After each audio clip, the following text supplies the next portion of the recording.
Hello, everyone, and welcome to today's session.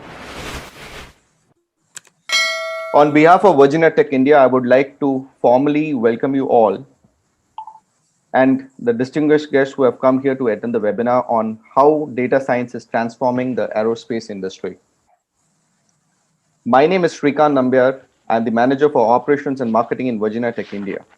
To give you a brief, Virginia Tech India Research and Education Forum is a not-for-profit Department of Scientific and Industrial Research DSR approved and a CSR accredited institute duly registered in India under Section 8 of the Companies Act 2013, forming part of Virginia Tech Polytech Institute and State University, Blacksburg, Virginia, USA. Before we start, I would request you all to observe a basic discipline to ensure every participant would be able to hear the webinar well. Number one, all the participants are requested to mute themselves, and any query you could raise your hand or write it in the chat window during the entire course of the webinar. The question and answer Q&A would be taken after the presentation is complete. You could raise your hand in the chat window. We can call you to unmute, or you could even write in the chat box. In the end, we shall be posting a Google form where you could fill in the form to receive the certification of participation. Thank you. Now, without wasting any more time, let me take this opportunity to introduce Dr. M.K. Padmanabhan, who would be taking you towards the journey of data science and AI in aerospace industry. Dr. M.K. Padmanabhan, Director of Virginia Tech India, CEO of UCAL Technologies, ex-CEO of Mahindra Aerospace, ex-NASA, ex-ISRO, a technocrat with more than 35 years of experience in domains that span expertise, creation and management, education and applied research, governance and policy implementation. He has a PhD in Aerospace Engineering from Indian Institute of Technology, Bombay. Dr. Padmanabhan nearly spent 20 years with Indian Space Research Organization as a scientist. During this period, he was deputed to NASA, USA for a period of 5 years to work as the project manager of an Indo US Spacelab 3 program on board the Space Shuttle Challenger. He is also founding member of Skill Training Initiative of Government of India. He was involved in a number of initiatives that can be broadly classified as educational management. He has also served a 3-year term as a Vice Chancellor Provost of MGR University, which is a large multidisciplinary education and research university. With this, may I request Dr. Padmanabhan to take over and continue his journey towards this data science, how data science is transforming the aerospace industry. Thank you. So, over to you, sir. Yeah. Good evening, everybody. Hope I am audible. Am I audible well, Shrikant? Yes, sir, you're audible. Balaji, you can stop your screen. Yeah.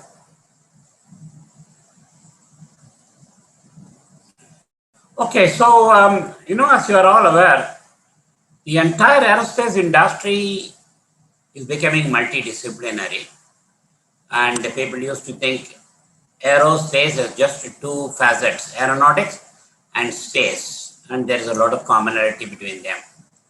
But over the last 20 years, with the transformation to digitization and virtually the entire airlines and the aircraft industry is becoming completely technological innovations focused. Everything is software. You have the entire aircraft, flying today on a digital fly-by-wire system, which means it virtually, even though the pilot sits in his cockpit, it virtually flies between Mumbai to New York by itself, in a predefined path, predefined heights, as and required maneuvers, everything. Now, that's a tremendous transformation. That would mean that with the number of aircrafts that are now coming into play, is likely to double over the next 5 years the moment the corona is over. It has been more or less picking up at approximately 10 to 12% every year in terms of the air traffic volume. Over the last 1 year, obviously due to the corona, it has come down. Okay? And therefore, all this flying means a tremendous amount of data online and offline to be used for various applications. And I'm going to dwell on them a bit more. Keep in mind that the total contribution of aerospace engineers is no more just engineering, but multidisciplinary. And there is a new terminology emerging called air mobility. That means the aircraft, the drones that are coming into play, the space activities that are going now, everything is going to be revolutionizing this over a period of time. Yeah, the first slide, please. So what we're saying is data science, as I've told, is multidisciplinary. And the trends that are evolving in the sectors, people have always thought that data science means it is more in computing, healthcare, education, finance. But there is so much of use of big data or the data science in the aerospace industry, equivalent to, if not even higher in certain sectors that are mentioned above. Therefore, of late, over the last 5-6 years, there is an increased focus on the analytics being around the big data. So what is this? The main goal of all this around data to useful, actionable intelligence so that we could do all activities more or less in an autonomous mode. Yeah. So when it comes to aerospace, you are all aware that the data science basically means collecting data. It could be any data, it could be data of the engines, it could be data on the performance of the aircraft structures, propulsion, everything. And then all this are going to be converted into a depository. And from this depository, not just depository, but online depository, we are able to make meaningful decisions immediately so that we will be in a position to find out faults, save lives, and then think of emergency landing and various aspects. So it has gone multifold, the advancement of data sciences and analytics. These are synonymous terms. That means you collect data in a data science and then you analyze the data. And these are driven and supported by analysis. And of course, a lot of software walks into it. But imagine that the software engineers are there and the aerospace engineers are there. They have to work in tandem. Just take a very simple example that you go for a COVID, case of taking your blood. Some nurse will take the blood on a CT-PCR test, but then the whole analysis is done by a biochemist or by a bioengineering people. So you need to understand the physics of the problem. So if there is a problem, it is just not collection of data. It is very, very important to understand and analyze this data and make meaningful conclusions out of it. And therefore, what we call in engineering, it is very important to have the physics of the problem understanding. And that's what an aerospace engineer contributes to the total process. Next. So let's look at what all, data sciences are used. Right from, see, the big data analytics where people are collecting data. On the left, you have OEMs, which means original equipment manufacturers.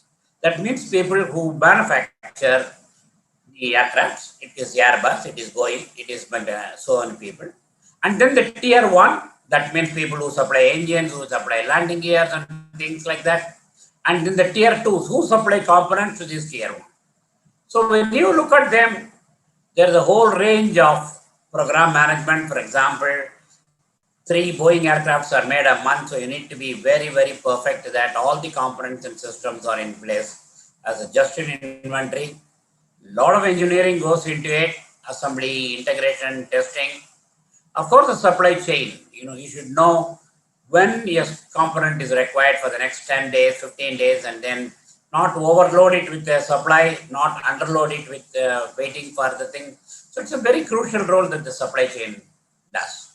More than just to give you a feel, more than 1.3 million components and subsystems are being controlled by the supply chain of a typical aircraft like a Boeing 737 or 747.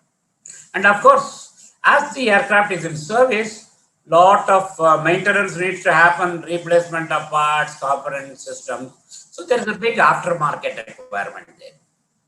When it comes to airline, which is on your right, that means these are the people who run the aircraft, like Lufthansa, the British Airways, the Air Indias.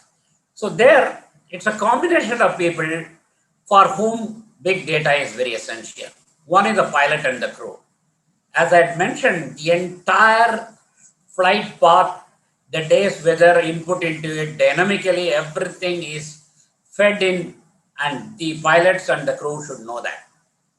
Then you have a whole range of flight operations. Let's say, I hope you're all aware, just to get your feel for it. If aircraft takes off from Mumbai and goes on a 13 and a half non-stop flight to, let's say, Washington or even San Francisco, the flight path is determined, and it will be ensured that along the flight path, it keeps in contact with a number of flight operators. That means it will go over Middle East, then Sharjah will tell it, oh, everything is okay. Then it will go over London, then it will go over the sea. Even in the sea, there's requirement for continuous data, and the aircraft pilots are able to talk to a ground station. And then the entire fleet and asset management. That means the aircraft takes off. There's a ground staff. When you land, there's a ground staff. So there is a whole fleet who attend to various requirements of the aircraft to keep it flying. As you might all be aware, that in a typical 24-hour journey or a flight, every aircraft in a day, in 24 hours, more than 19 and a half hours it is in flight. So it doesn't have a rest. It walks in from Mumbai to Washington DC in 13 and a half hours, waits there for 3 hours, and then starts its journey back. So lot of safety, lot of planning goes behind this, and maintenance and inventory. Now all this cannot happen if and only if it is not supported by appropriate data collection, dissemination, storage, and feeding back. Next, please. So I'm going to just not dwell with everything, but I'll give you a bit of a feel. When you say aftermarket, you need to have predictive maintenance. There are various types of maintenance, okay, in an airline. For example, when you would have seen when you fly in an aircraft, when the aircraft just lands into an airport, people take a torch and a light and then do visual screening. That's the simplest of the lot. But they keep looking at various faults, and the aircraft in its 11 and a half hours of journey would have collected significant amount of data all through the number of sensors. There are more than 130 vital sensors in an aircraft. In the wings, in the cockpit, in the fin, the radar, control surface, everywhere. And all this data, the moment it lands back into the New York airport or Washington airport, quickly a guy looks at all of them and just does a quick look and say, oh, everything looks good. If there is something, then obviously he needs to fix it before it leaves back. So then there are instruments that are there. Sometimes, they will do a quick fix. For example, a pitot tube is not working, so you don't see the pressure properly. But then, if it starts from Mumbai, there may not be enough time for people to repair it. So they will do some minor repair to make it go. But the moment it reaches Washington DC, they will tell them, come on, do this, replace this pitot tube. It's having problem like that. So everything is a repair history, everything is maintained. Not only for the immediate thing, but at a later thing. These models are applied to current data and to predict future events. You know that every part has got a life, and obviously none of them are allowed to go through the full life, nearly 60-65%. Even an engine is replaced and then it goes through overall. So all this is done at various things. There are alarm, there are various types of sensors, alerts, triggers, and everything. Okay, and analytics is used to predict the need for parts.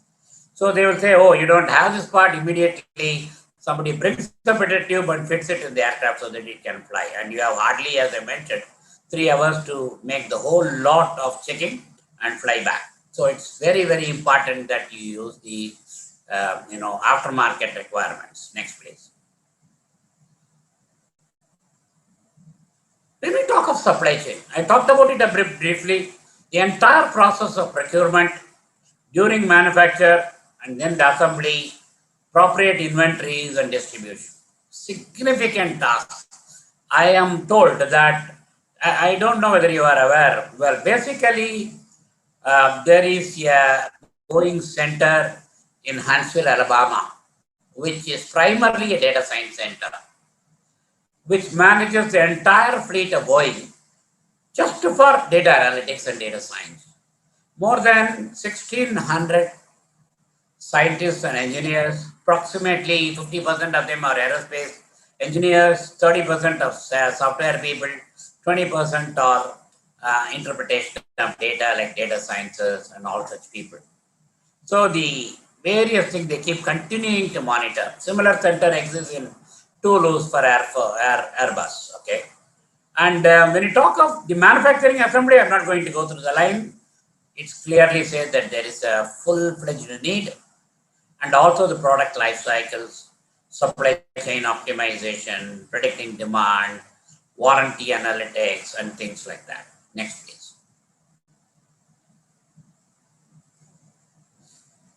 So when you say engineering, it basically involves everything that goes into an aircraft. Okay, with big data, we will have a massive store of information. And you know that, when you talk of other fields, it is much lower.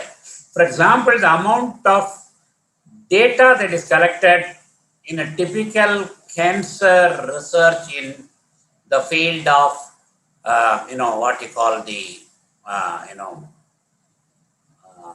hospitalization and things like that, those data in a year is typically 3 terabytes. Just I'm telling only one disease called cancer, which is very important disease. In contrast, the amount of data that are collected in aircraft is 7 terabytes. So you should imagine that we are collecting double the data than what is even in the other fields like healthcare and others. And you have to be visibility of the entire fleet or selectively monitored.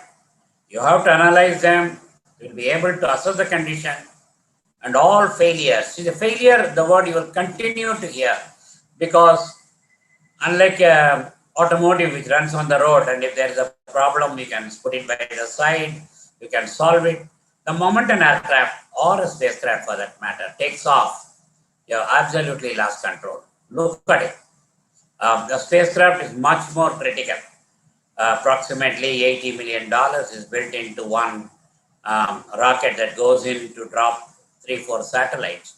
And if there is one failure post-launch, the entire $80 million is down the drain. In terms of aircraft crew, you should imagine that there are only 3 to 4 pilots in the cockpit. They can take care of flying needs, but they would not be able to take care of any catastrophe that goes into it. Okay. So the information of non-OEM supplies, fuel consumption, everything is very, very important. Yeah. Next, please. So what is the entire thing, whenever you launch a program or anything for that matter, is called program management.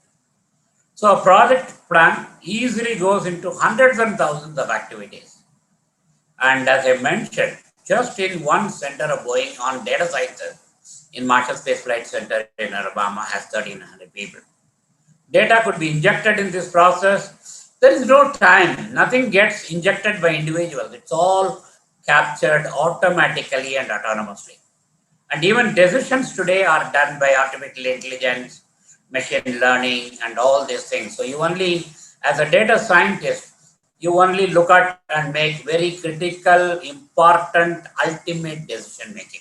The first level of decisions is brought into you thanks to the recent advancements in AI, ML, deep learning. There's a significant amount of learning.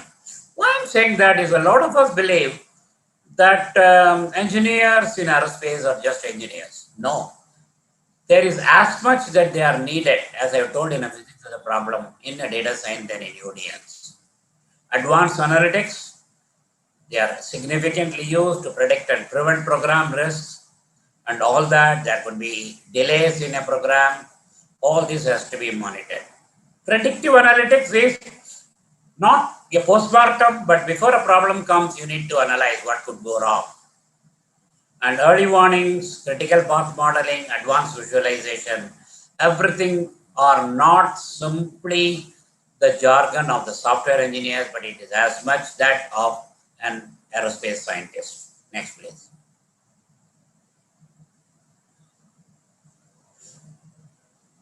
I've told about it. See, there are various levels of maintenance in this type of thing. One is called a preventive maintenance. That means nothing should happen to the aircraft. Every component, every system has got a certain planned maintenance, what we call the preventive maintenance. Then you have various types of the moment anything happens in terms of monitor, alarm, alert, immediately the maintenance people get a ticket and they start working on them. Okay, so the minimizing the needs. If there is a problem, as I mentioned, in a component, immediately is informed to New York to say, come on, this flight which is coming from Mumbai has got a problem and I want this replacement. It's ready when the aircraft lands there. This could dramatically improve the ultimate and mitigate unscheduled maintenance. Because otherwise, as I mentioned, you imagine in a 21.5 hours flight in a 24 hours, if there is an unscheduled maintenance, that means the aircraft has to be grounded. You've lost a couple of $1 million a day. And that's all the margin that people make in the aircraft industry. But very, very critical to profitability and other things, Next. So this is another major important thing. Each airliner, be it Air India, Lufthansa, British Airways, United, all of them have a fleet. Typically, they range very, if you leave the smaller airlines, the majority of them have a minimum critical mass of 150 to 160 aircrafts in their kitty. So all of them need to be properly managed, asset management, day-to-day operation of the crew. You have to schedule who is the pilot, who has to come at what time, when, all over the world. You imagine there are more than 80 important airports. When I say important, there are only 3 in India. Okay, it's the Delhi, Mumbai, and presumably Chennai and Calcutta can be put together. But if you take a country like United States, Canada, Australia, there are much more to manage in terms of the flight management, in terms of the things that move on and things like that. So there's a significant amount of fleet planning. And all this are again automated. And all this, if Padmanabhan is supposed to be the pilot today, and I have got sick today, immediately it knows whom to call. If he is not, so 2 hours before, it will tell him that, come on, this guy is not coming, you come to the airport, be ready, so that the flight takes off in time. He needs to come there. He has to be made all type of checks, his health check, that he is not drunk. So many things go before it happens. So all this is, nothing is human based. Everything is automated and automatic, and everything is driven by data. We should all encourage operators to consolidate the purchases. For example, when you say, so therefore, it is very, very critical that there are not too many people in the aerospace industry. For example, if we talk of aircraft engine, there are just 3 of them: CFM, General Motors, General Electric, like that. There are very few. Not that 100 people are supplying engines, because it's a very critical component. Even the landing gears and even everything, that's what I'm saying. Next, please. So when we talk of flight operations as a combination, so this relates to day-to-day flight. So, the flight seats range anywhere between 62 seats to something like 470 seats. So, for example, if there is an aircraft that is supposed to go from Mumbai to New Jersey, which is a 470-seater aircraft, and suddenly you find only 230 people that are booked that day, it costs twice the fuel, it costs more operational experiments. So immediately, you need to change the flight to a lower configuration, lower thing. Then the whole thing changes, because a Boeing pilot cannot operate into a Airbus. Everybody, and yeah, Airbus 737 guy, Boeing 737 guy cannot operate a 747 or a 757. So each one is very unique. So this is just giving a small fervor of the whole thing. Fueling decisions. How much of fuel you have to fill in? Exactly 85% will be consumed and just 15% will be reserved. So even this type of decision you need to take at every given stage. So we need to be continuously fed data. Whether the maintenance guy, the fleet guy, the pilot, everybody needs data that is fed by the big data collection in the whole thing. Yeah, next. Next, yeah.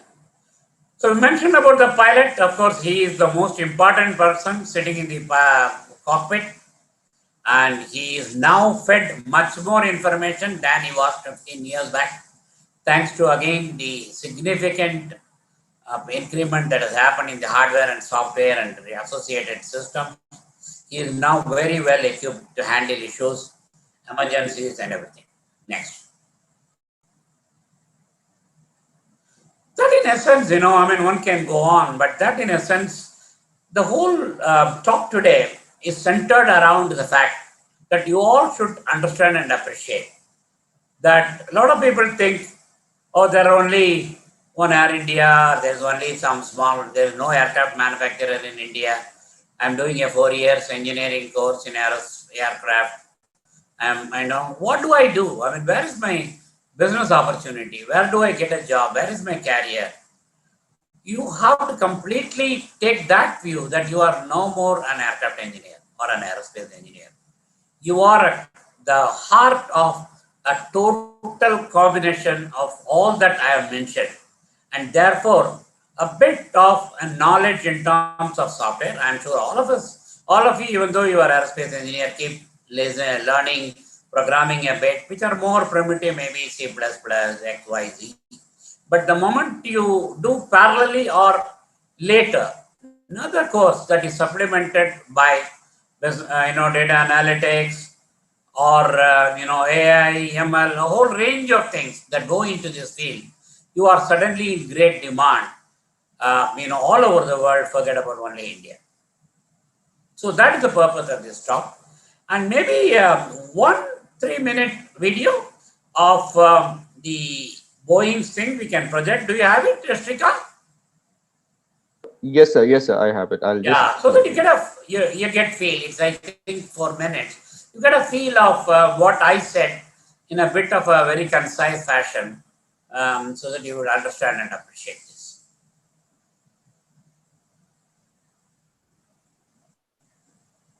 Just a second, sir. I'm just sharing the video. Yeah, sure.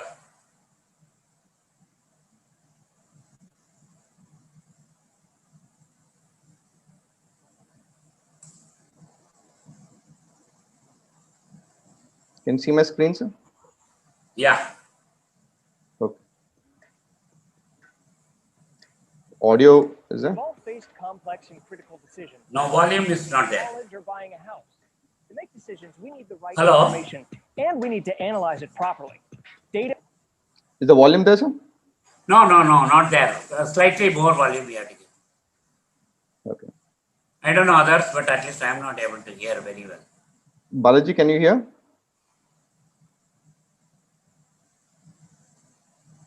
Balaji? I think he has put it in the mute. Okay, I'll just try to. Sir, available, sir. No, can you hear the now, volume? are you able to hear properly this video? Yes, sir. Yeah, Okay. Shrikant, you'll have to put it up on the volume and. Yeah, I did that. Yeah. We've all faced complex and critical decisions, like selecting a college or buying a house. To make decisions, we need the right information, and we need to analyze it properly.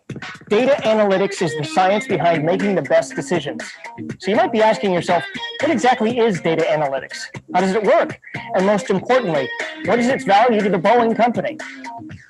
The dictionary calls analytics the discovery and leverage of meaningful patterns and relationships in data to extract useful information. Put another way, these patterns show us what's going on in the world around us. They help us look deeper into why things happen the way they do and what might happen next. Before going any further, it's important to note there are 4 stages to data analytics: acquiring the initial information, storing the information in a way that organizes it, learning from this gathered information, and applying it to real-world decisions.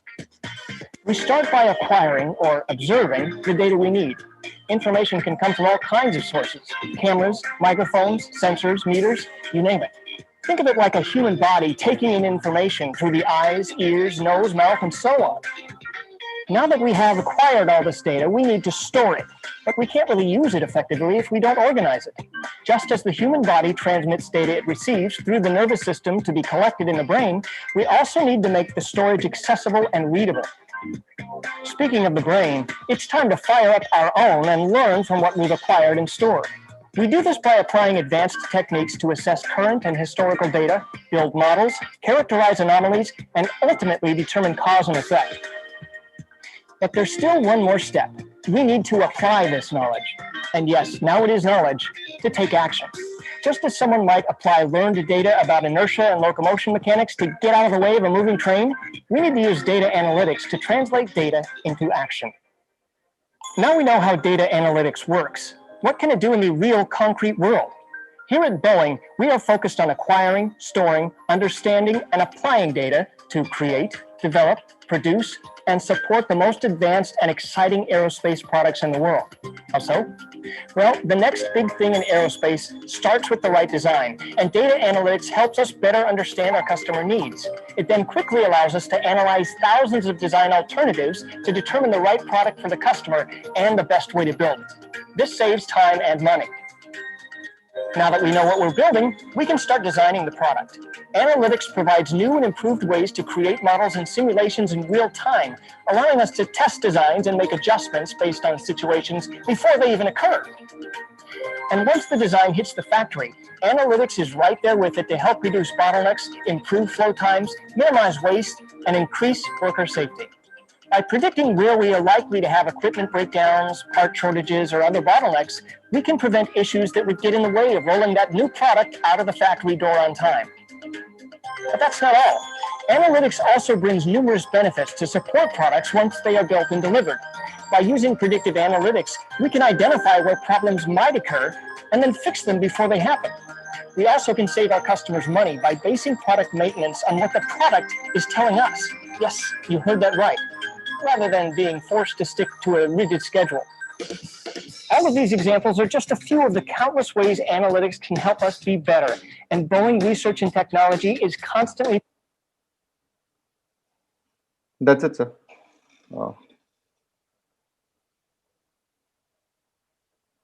So I hope everybody was able to view the video. And if you have any questions, you could ask to Dr. Padma. You can switch on your, unmute yourself and ask the question directly to Dr. Padmanabhan. So there's a, yeah.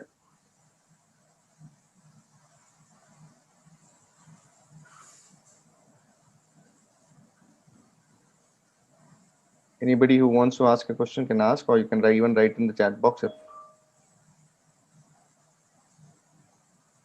Okay, so there's a question which has come up. If someone wants to pursue a career in aerospace data analytics, where to start from?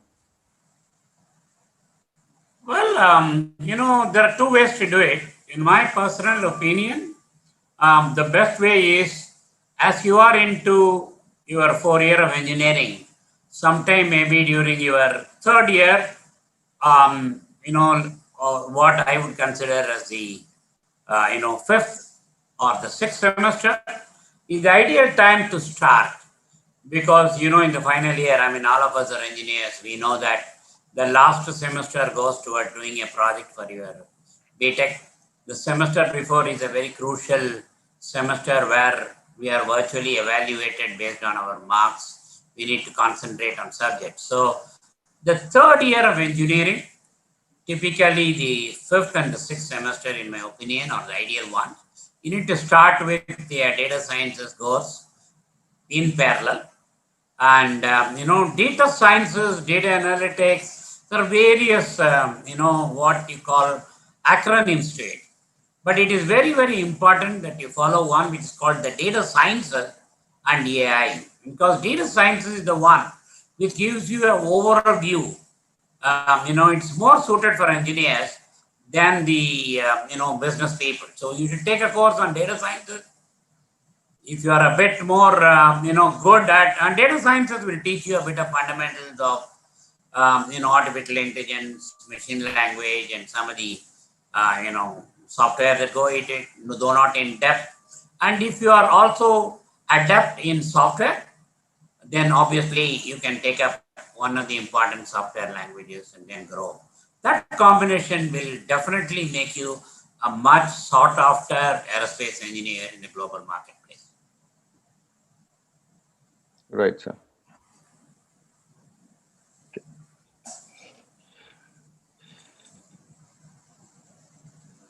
Okay. And Is that Prakul Parisha? Yeah, sir. So how do data analytics, can I go back? I'm sorry, I didn't see the question. So how do data analytics help aerospace industry to work and resolve issues in production line? In? Production line. Okay, no, it's very, very important. In fact, in production line, as I have told, see, typically, if you today look at, let's say any aircraft, Boeing 747, you make 3 aircrafts a month, okay? This is done in Seattle. They also now have a factory in Chicago. Now, when this is done, if you have to make 3 aircrafts, you should imagine the supply chain has to be perfected, the process of all components into subsystems into integrated system, then ground testing, flight testing, all of them have to go in best precision. And everything is only done through a pop-ups of data science, information, and things that walk into it. For example, if an aircraft is ready and you sit in the cockpit as an engineer, not as a pilot, and then you want to check more than the 130 sensors that are there in the aircraft, one by one, to ensure that they're all working. So based on your technology knowledge, the pop-up from data science comes. Now you are now viewing a landing gear mechanism for unfolding and folding presented by such and such company in Australia. And you could now check it out. So they do a checkout of that. 10 times they open and close the landing gear to ensure that it happened. Similarly, every critical system, the control system, the aileron, the fin, the rudder, name it, everything has to be fully tested. And you can't just be looking at a notebook and do. All these are stored data, all these, and it even tells you how to systematically walk through an analysis to check it out.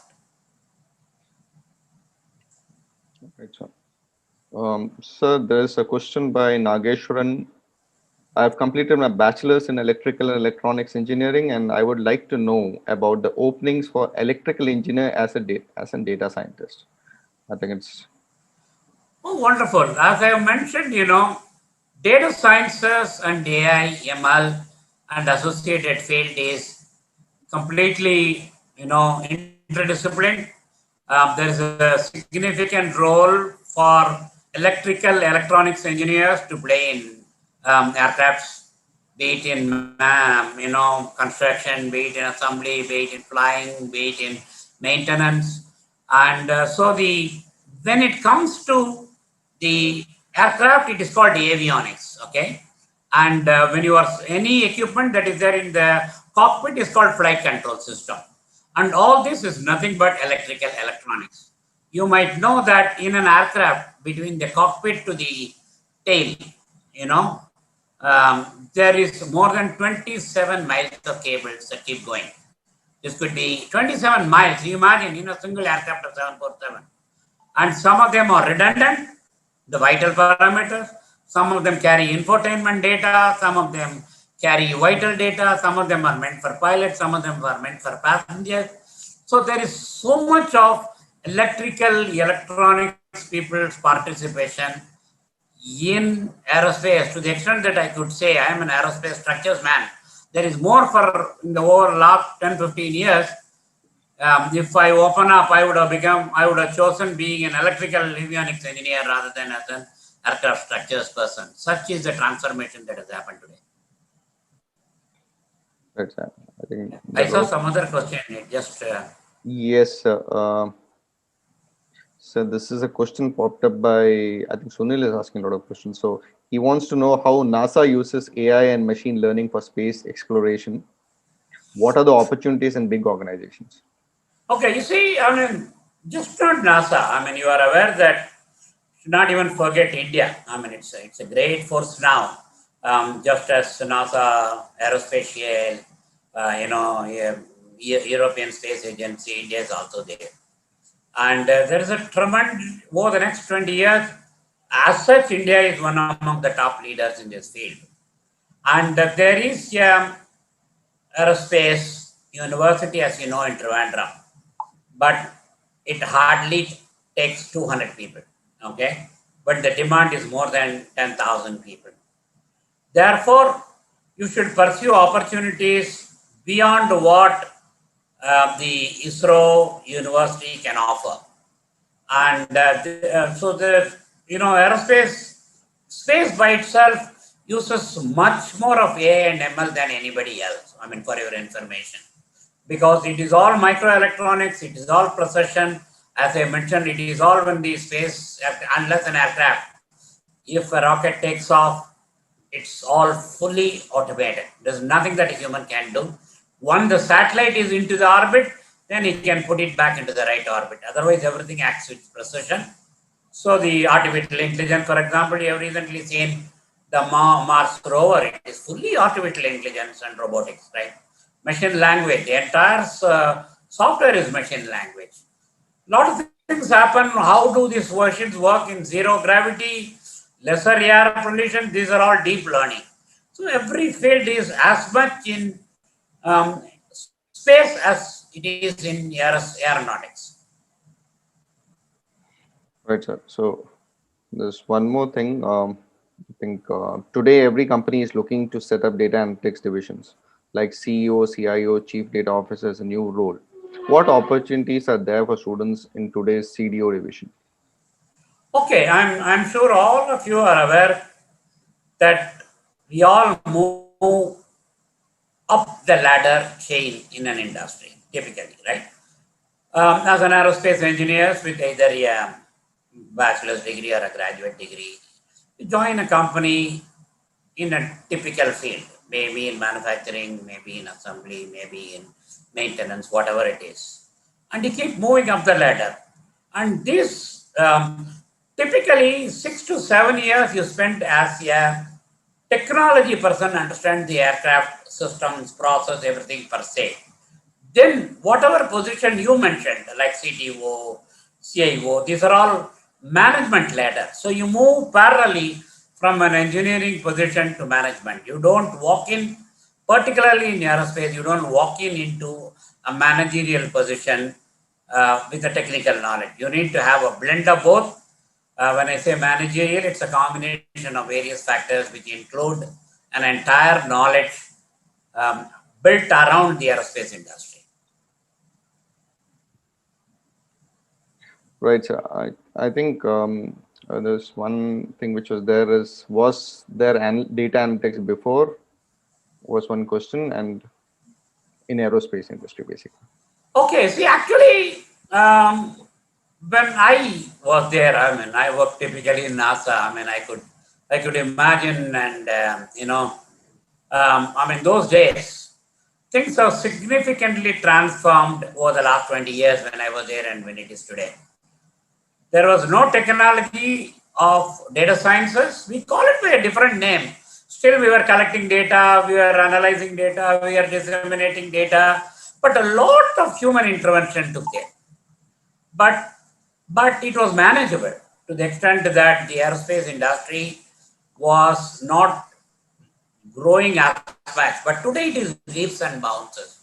The ambitions when people, those days, the best that space could go was ambition to go to the moon. Now we are talking, we will go to the Mars. Next we are saying we will put people in Mars. Next we are saying we are going to make a colony there. Then private players are saying, no, that we will take, why NASA? We will have our own rockets and satellites taking there. So the whole horizon has opened up so much in this field. In my opinion, the opportunities are much larger. We never used to call it by a terminology called data sciences, AI, ML, deep learning. We are doing something, but what is done today is at least 100 times than what we people, I mean, I am telling you with, after a so-called PhD in aerospace, what I was doing is nothing compared to what people do today, even as a bachelor's or a master's in engineering, because the technology has improved so much. Right, sir. I think that is one more. I think one question which we left to answer is aerospace analytic jobs in India and overseas. So, what do you? How do you? Okay, no. See, I have mentioned we split aerospace into aero and space. Okay, they are very, very vital. When you talk of aero, you are all now aware that there is a new field emerging called unmanned aerial vehicle (UAVs). Now this is going to overtake the next 10 years in terms of requirement, be it supply chain to supply medicines to pizzas to surveillance to defense to all this. And this is an excellently emerging technology where all of you should be aware. Now in this, the entire technology is around autonomous system. There is no pilot to drive. There is nobody there. So everything is built into a computer. That means there is a knowledge base. That means your brain of the computer is sitting within this unmanned aerial vehicle. And that is nothing but data that needs to be acquired, that needs to be online analyzed and then spent. This is your aero. So aero, that's why I mentioned, there's a new terminology happening in the world called mobility. So this is called aero mobility. It could be aircraft, it could be satellites, it could be rockets, it could be UAVs, and a whole lot of things. And there, the data sciences and the associated software and the technologies are going to play a much, much larger role than it was in any other area of activity. So there are a couple of more questions. If you have time, you could answer that. Yeah. So if there are more questions, then you can just mail us and we would get back to you on this. But right now we'll take out these couple of questions. Sanket has written future of aerospace sector in India after pandemic. Well, just as every industry, you see, these are all passing phases, right? The world will resurge more. See, people now keep traveling for various purposes. The whole world is global. Business happens all around the world. And in order that happens, people have to fly. Okay. And therefore, so long as there is business which is universal, which is global, an aerospace engineer is there to stay. So pandemic is just very, very what we call a small phase. Nobody can predict how long it will happen. Let us presume even if it happens for a year, everything will resurrect back. Okay, you are aware that I'm sitting in Chennai. I mean, last week we were handling from 140 aircraft, we are handling 33 aircraft. Today, in 1 week, we are handling 46 aircraft traffic. So slowly, in my opinion, by August, September, it will be 70% of the traffic. By year end, it will completely, the world will come to normal. Business as usual. The aerospace companies will all resurge back because they have backlogs, they have issues. Everything will start in a very, very focused way with opportunities abound for every one of the people. So one more final question is, AI is making passenger air travel safer, and is it used by commercial airplane makers? Well, no, as I have mentioned, definitely today that transformation is happening in unmanned aerial vehicle, UAVs we call, or the drones in simple. There are 3 types of drones: small, medium, and large. Okay, based on their capacity to carry weight. So the most important thing is, as I mentioned, this is all autonomous. That means no pilot, nothing. Therefore, this technology is happening. But when it comes to the commercial environment, there's already majority of the technologies has walked in. But everything that happens today in a quadruplex digital flyby system, for example, or in a fighter aircraft, for example, everything is now AI, ML learned. So everything that we have learned is put back into the computer and then we keep learning. When I say we, the computer's brain keeps learning. And therefore, data is fed from big data collection every day that happens. So that is definitely, as much as it is happening in the drone market, which is busting now, it's only a matter of time when a similar activity will happen in commercial aircraft for the next 5 years. Right. I think that's the thing for today. And just wanted to inform you all that there's one more question which has come in from Vishal. It is data science is all about statistics of data. This data has existed since the origin of time. What is your opinion on the security of this data? Are you aware of any incidents when, due to wrong analysis, flight have gone wrong? Oh, significantly. I mean, unfortunately, for want of time, we are not able to. The typical case is the 737 MAX engine problem. Okay, it's been Boeing 737, as you are all aware, has been in existence for 35 years, and suddenly they brought in a very advanced engine called the MAX into the aircraft, and nearly 1.5 years of good flying, suddenly there was a problem in the aircraft to the extent that the entire aircraft fleet of 737 MAX aircraft have to be grounded for a year. Obviously, there were data, there was analysis of data, there were meaningful conclusions that were derived out of it, but something has gone wrong somewhere. And this is now completely corrected. And that means so far so good. Tomorrow something else may happen and something else, another problem will come in.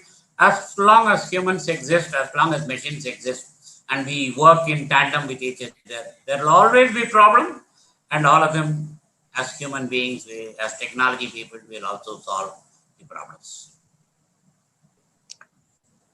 Thank you, sir.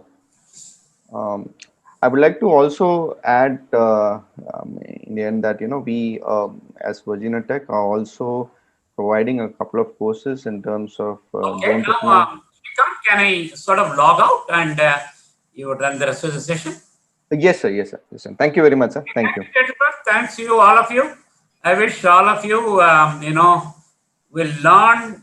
It's very, very important that if you are a student, if you are a faculty in a university, or if you are anyway connected with aerospace, you have to continue to learn because the technology is fast changing. Therefore, it is very important if you are a graduate engineer, bachelor's, try to do a master's. If you are a master's, go into a job and then learn it thoroughly. Hands-on, there's nothing like hands-on, there's nothing like interdisciplinary understanding, and all the very best to you. Thank you very much. Thank you very much for the session, sir. Thank you. Just would like to take a few minutes of your time. Ms. Rangapriya Gautam is here. She's our Deputy Director. If you would like to add a few lines. Well, at the outset, thank you for being here. And it's so interesting that so many participants are asking very relevant questions in today's helm of things when, things are not as normal as what it would have been, when the situations are good. So I think one of the things that all of you should remember is like a CIO, CEO, there is a division called CDO, which is setting up. And this information is from reports like, Forrester and Gartner, wherein they're talking about prediction of data and data sciences in the kind of, industries that are adopting it. And it's important that one needs to look at this more insightfully. And a lot of companies are developing this CDO as a function. And why? Because all companies want to make informed decisions, and all companies would like to know to the T the analytics because of the information that's available in the market today. And if we are not able to provide this information to companies, they will be behind. For example, if you look at how hotels have really gone out of way with the advent of Airbnb, because they're able to give accommodation on demand, and it's it's very quickly. Similarly, there are a lot of industries which have taken over with analytical knowledge and are able to serve the customers better. So end of the day, if you look at India as a country, I think we are in the, I would say, 51st position in terms of the data analysts that we have. So, which means that, we have 50 people or 50 countries ahead of us. So that's where we are. So I think importantly, we all have to get there. We have to ensure that we are the first, like how IT is the primary thing for Indians. Many of them have made careers in IT in the last 2 decades. So this is another big career jump that people are looking to have, and people could get fantastic jobs. I'll tell you, even today, there are requests from many companies asking for internships, asking for people. Do you have people where I can hire them? So this is the requirement, and they're asking not for just one, they're asking for 50, 60 in every company. That means there's a lot of demand, supply is short. So I don't think I have to tell any more data, but I can substantiate it by sharing those reports to you all, because we constantly work with industry to ensure our course is as relevant as possible for industry to adopt them, or the people who join our course immediately into their companies. So over to you, Shrikant. I don't think I Thank, should bore people at this yeah, hour when it is thank, a Friday yeah, night. yeah, Yeah. we're just going running short of time. Thank you very much, people. I just want to tell you that we conduct these kind of sessions with different industry leaders. Now, today we at Aerospace. The next, which we are going to conduct, is with cybersecurity, and we will be having more sessions of these sort on data analytics, how analytics is used in different industry. Just to give you a small glimpse of what the course we conduct, if there was a question which was asked, I just wanted to tell you that we are conducting only this certification right now in India is a certificate program in business analytics and AI. I will share the link with you in the chat box. You could go through it. We also would be having an information session where you can explore more about how the program is run and things like that. So this program is basically in collaboration with Mahindra Technical Academy. You can have a quick look into how it is done, the course structure and things, and what all tools and things are covered. It's a very intensive program which has to be completed in 6 months of time online, and it's a multi-domain since we teach the basics of data science and how it is applied in business. I think there are people who already in this group who are a part of this program as well. But in case anybody who don't know about this program would like to share this information, and you can just look into it. So we will also share the information session time where we will be explaining about the program. And to let you know more, we are also starting something on the drones and something on the drone technology. So we would be giving a training on drone and how to fly drones and things like that with a center of 10,000 square feet in Chennai. Thank you so much for your time today, and shall share this link just for your knowledge. Thank you. And I hope you all had a good time. Thank you very much.